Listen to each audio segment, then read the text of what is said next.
Most firm owners mistakenly think their hiring problem is about finding better candidates, and it's not.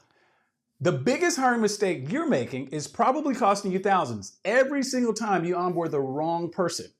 And the worst part, you won't even know you made the mistake until it's too late. So in this video, I'm gonna show you what the #1 hiring mistake really is and exactly how to fix it before your next hire fails. So let's go ahead and address the elephant in the room, whether this person is a CFP candidate or whatever. What is the real reason new hires struggle? And why do results really happen? Well, most firm owners focus on results, and I get it, but most results are the outcome of a certain specific process. Results happen after someone has a shaping experience that influences their mindset.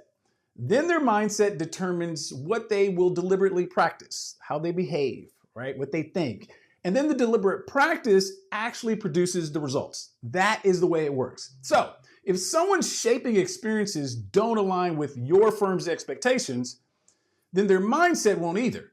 And if their mindset doesn't fit, it doesn't matter how much training you give them, they'll never fully buy in. That's why you keep onboarding people who never really fully buy in, because you haven't fixed the problem.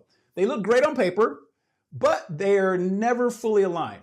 Here's why that keeps happening, because there are 3 really big cultural fit mistakes that firms make and the hiring problem that comes with that. So if you think about it, the biggest mistakes that firm owners really make when it comes to hiring is not considering culture. Because you can train someone on technical skills all day, but you can't train them to care about your firm's values. And a bad cultural fit means constant friction, slower onboarding, and higher turnover with a very, very high negative ROI cycle. Here's how you fix that problem though. You have to hire people who already think, work, and operate like your best team members, okay? Mistake #2 is not evaluating the mindset in the hiring process. And here's why that's a problem.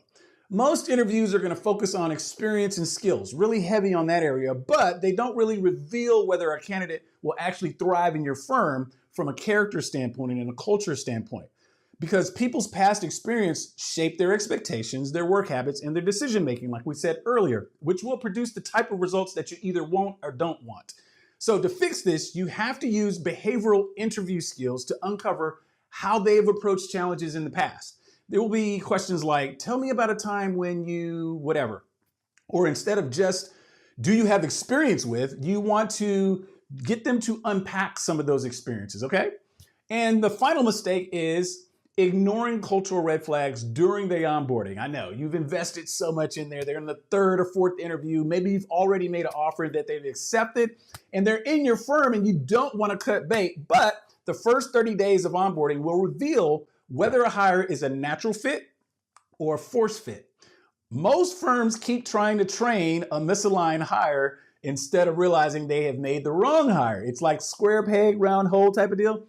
If someone isn't adapting to the firm's cultural norms early, they likely never will. So trust the early signs, trust your intuition, trust your gut, and if they don't fit, move on quickly.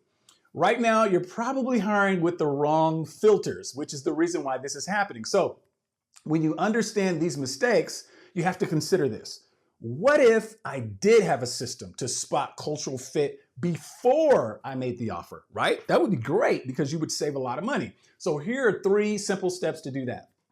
Step #1, you're going to define your firm's culture in practical terms.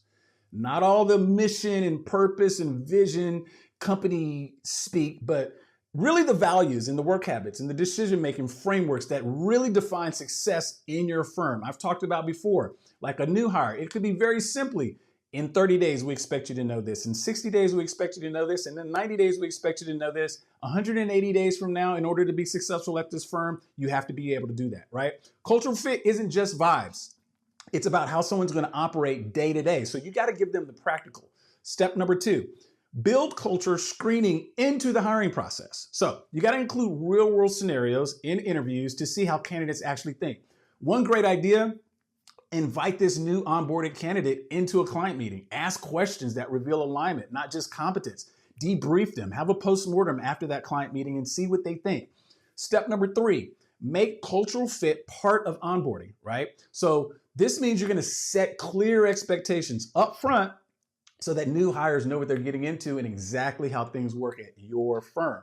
You got to give them the opportunity to make some early wins and have some early wins that reinforce how your firm operates, and they're going to be more ingrained in the culture and more bought in. So for me, it's all about putting the right people in the right environment from day one, allowing them to be set up for success. Because you have to remember this, hiring for cultural fit isn't just about avoiding bad hires, it's about setting your entire firm up for success.